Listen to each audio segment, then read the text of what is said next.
Alright, it's time to talk about Space Wolves. I know, I've done this video before, a few years ago now, but I think the time has come to revisit some of my old ideas. I like to do this every now and again, to re-examine something that I thought a few years ago and see if things have changed. I write out my thoughts, I have a little look at what I perhaps think has changed about my own opinions and about the faction going forwards, and then I do a little video on it. So if you like what I do, the like button is down below. That really does help me out. And if you really like what I do and you want to buy your old pal Northern Exile a pint of beer or something, head on over to the Patreon, because not only are you supporting me, you get to message me a little bit, and you can go back and forth on our own, which is nice, and also you get access to these videos as much as 48 hours early. Yes, you get to be one of those special folks. So, let's get into this video. And why do I hate the Space Wolves? Because every now and again we get a big influx of new viewers coming in and they don't quite understand. I always mention Space Wolves in the negative when I'm on my videos. It's something that is somewhat of a meme on my channel, that I don't like Space Wolves very much. And I start getting emails about, hey dude, why do you not like Space Wolves? What's going on there? Because people, haven't looked back over the years and have seen my other videos on the subject. So this is for you. And if you did see one of those videos, maybe watch this one and see if anything's changed, right? So here is the 2024 edition of Why Do I, Northern Exile, Hate Space Wolves? I have several points. Number one, the crux of my argument is that Space Wolves are, generally, accommodated by Warhammer 40,000 and offer very little, if anything, of actual value to it as a lore, as a setting. Warhammer 40,000 is a grimdark sci-fi setting with really dark feudal elements washed over it like a liberal coating of Nuln Oil Wash, my favourite paint for those of you in the know. The Space Wolves do not fit. The setting itself has to bend over backwards to accommodate their mere presence in it. That is the main crux of my argument, and it runs through everything else in this video, so keep that in mind. Number two, worse still, when the Space Wolves do appear, they are given egregious victories, quote unquote, that make other factions, frankly, look a bit silly. When I played Space Marine 2 recently, I commented on one of the streams that if I was a Thousand Suns fan, I would be a bit irked by 3 lowly Ultramarines taking on hordes of Rubric Marines and Scarab Occult Terminators like it's nothing, right?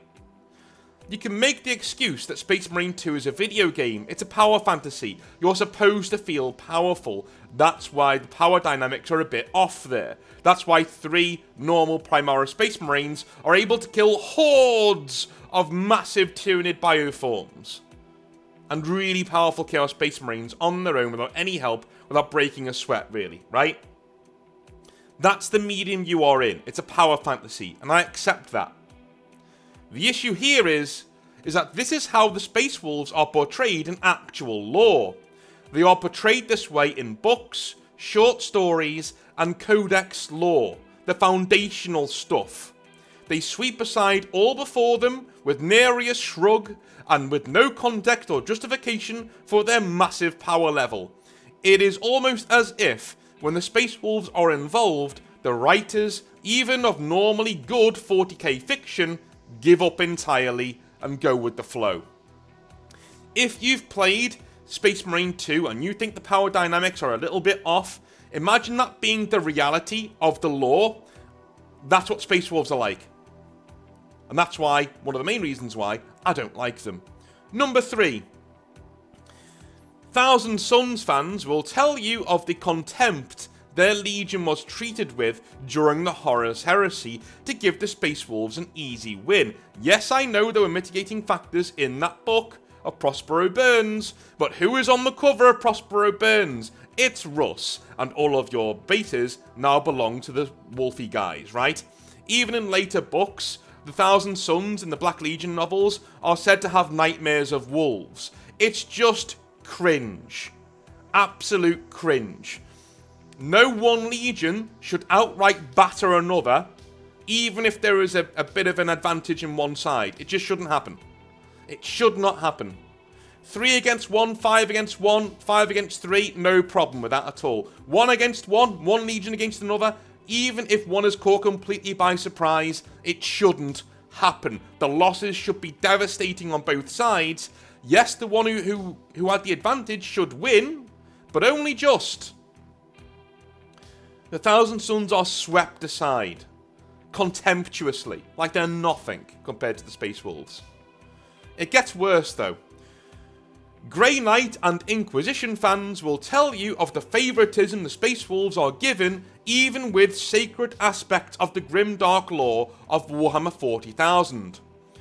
Even Rabute Gilliman had to deftly politically dance around the Inquisition and Grey Knights when he came back. He had to be careful. He had to treat them with, with gloves on, with respect, and to let them get away with doing things he found distasteful because they were a unifying force for the Imperium, and frankly, fighting them would have been disastrous even if he won, and he would have won, right? But even if he did win, it would have been disastrous in terms of costs.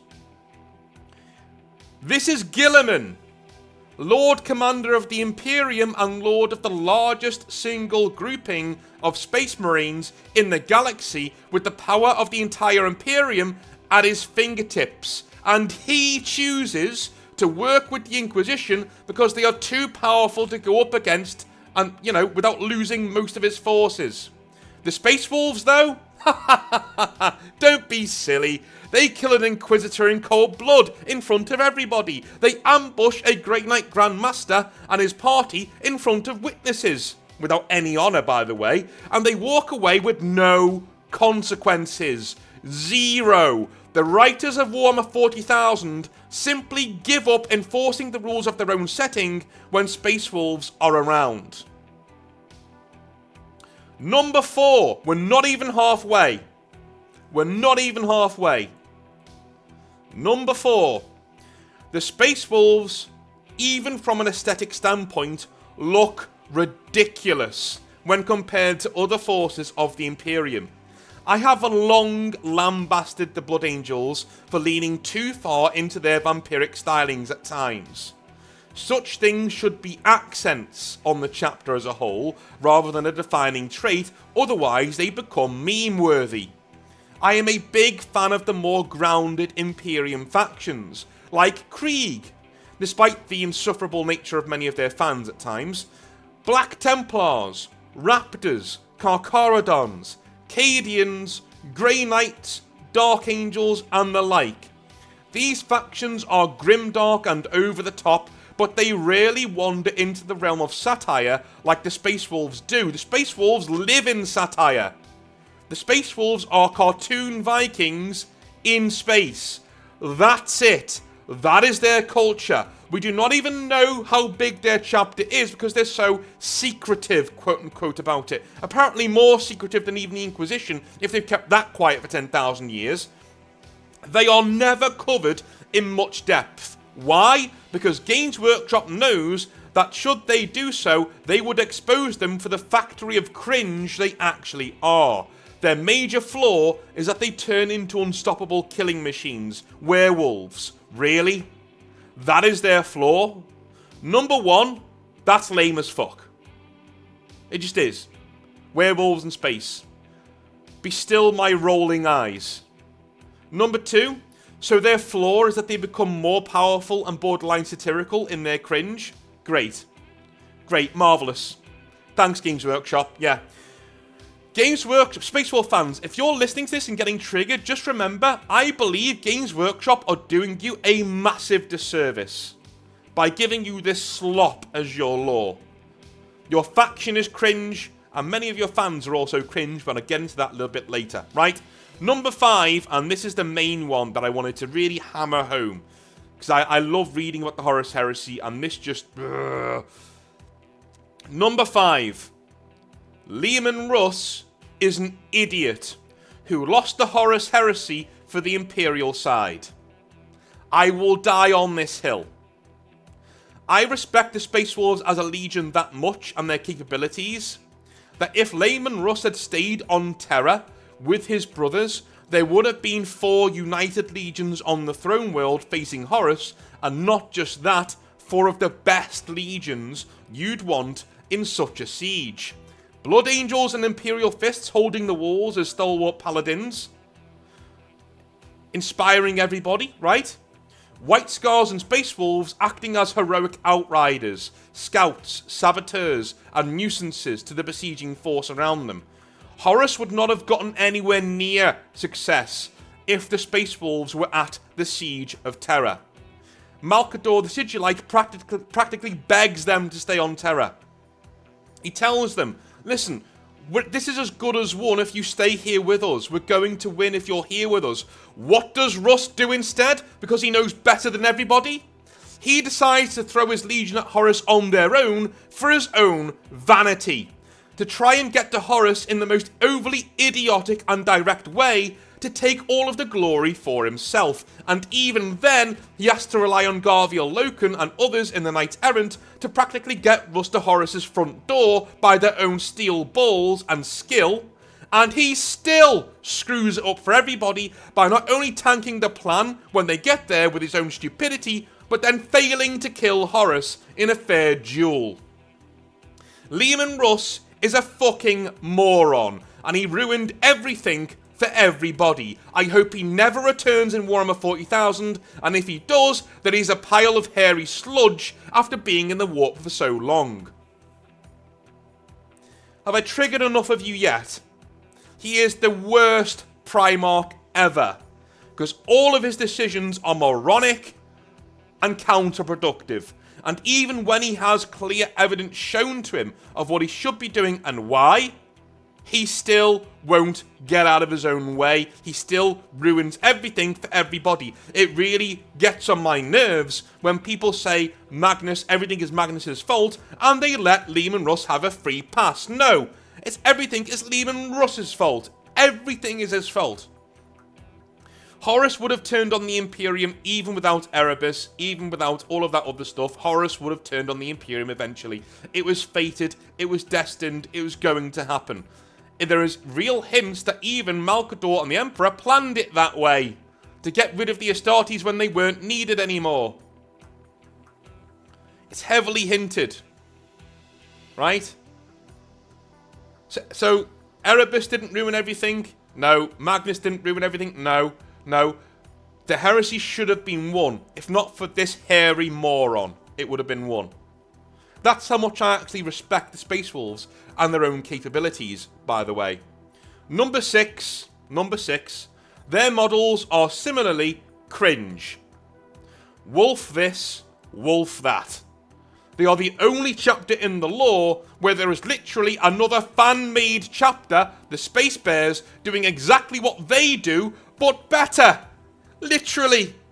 The Space Bears, the Ursa Astra, or any other names like that you see out there, are what the Space Wolves should look like, play like, and sound like from their lore to their culture. Yet Games Workshop cannot seem to stop watching Saturday morning cartoons and treating the fans of the Space Wolves like idiots. They are the only chapter where literally a fan chapter does what they do better. The only one. That's embarrassing. And if you're a Space Wolf fan and you don't like Space Bears, you're an embarrassment. You're literally not thinking clearly, in my opinion. Number 7. It may seem like I loathe the Space Wolves, and in their current form, I do. But this is mainly from a place of seeing their potential not being realised, and seeing the kinds of fans such a faction attracts. Have you ever had that guy in your group, the one who tells you your faction is shit, like he is literally calling your real life character into question because you chose one other faction of space toys that aren't his, before diving into a diatribe on why his own faction is so superior and you're a retard for liking anything else? Congratulations, you've just met the normal Space Wolf fan. If the lore is lazy, arrogant in the extreme, and breaks the lore that surrounds it by its mere presence, is it any surprise that the fans of such lore behave in such a way? Not all Space Wolf fans are like this. The good ones act like jolly dads and other blokes and are kind of like the Imperium's version of Orc fans and players. They're very similar. Nice Space Wolf players are very much like Orc players. And those two people kind of get along very well. And that's not a bad thing. They are few and far between in my experience though, and congratulations to you if you do not match the previous bad description of a Space Wolf fan. You are likely one of these good ones. Rest assured though, if memes are being shouted loudly in your store, if you are being talked down to about your faction, you can bet good money on that person being a Space Wolf fan, even if he doesn't collect the army actively. So there we are. 7 big reasons. The reasons I find Space Wolves just to be just awful. If you want to know what I do with Space Wolves, check out the video in the description where I fixed them, literally, into a force I'd actually want to collect. Because I'm going to say this for the last time. I believe if you are a Space Wolf fan, Games Workshop are doing you a massive, massive, massive disservice. You are never covered in the lore, lads. Do you know why you're not covered in the lore? Because you're rubbish. Because your lore's cringe. And Games Workshop know it's cringe. Games Workshop know you should never turn up in the lore. Why? Because you don't make sense. You shouldn't be there. You're so out of place. Even the Blood Angels show up in the lore more than you. And the Blood Angels are space vampires, and they're in the lore more than you. There is a reason why they don't use you, and they should. Because Space Vikings could be cool. They could be cool. To give you a preview of what the other video is about, I turn the Space Wolves into Space Raiders. They're Space Vikings and they're Raiders. They're on small ships. Their legion is shattered by the Thousand Suns. Those two legions shatter each other at the burning of Prospero, and that's why the Space Wolves aren't at the Siege of Terror. In fact, the Space Wolves mutating into werewolves comes from the Thousand Suns sorcery turning them into that and shattering their legion as a desperate last resort when the Space Wolves are about to wipe them out. Right? I give reasons and context for the Space Wolves having different things and being secretive, and they are a much smaller chapter in Warhammer 40k. That's why they don't have successor chapters. Not because their gene seed is so cool and unstable. No. Because they're literally, there's only like 500 of them left. Right? You don't have to be the best at everything. Get off your high horse. Stop being so insecure about your own faction. Alright? There are 500 to 1,000 maybe Space Wolves in my own lore. Each of the 100-person companies has their own void ship that they go around and they raid the enemies of mankind like Vikings. Like actual Vikings. They go around and they're grim, dark space pirates. That's what they are. Imagine modern Space Wolves crossed with Carcharodons with a load of grimdark slathered over the top. That's what they are. And there are reasons for it too. The lore makes sense. Go and watch the other video if that tantalizes you enough. But the Space Wolves are done dirty by Games Workshop, and that's something I cannot forgive, right? And if you unironically like this faction, good, all power to you. Because some of you do like the faction and are really nice blokes. But there are so many fans of Space Wolves who like Space Wolves for all the wrong reasons. Mainly because they never lose, and they like the HBO show, not the HBO show, the History Channel show Vikings. Shut your face. Just shut your face. I'm done with them. Cringe, don't like them. Anyway, moving on, I'll be back tomorrow with some more Hobby Nightmares. Have a wonderful rest of your day, and I'll speak to you then. Have a good one. Bye now.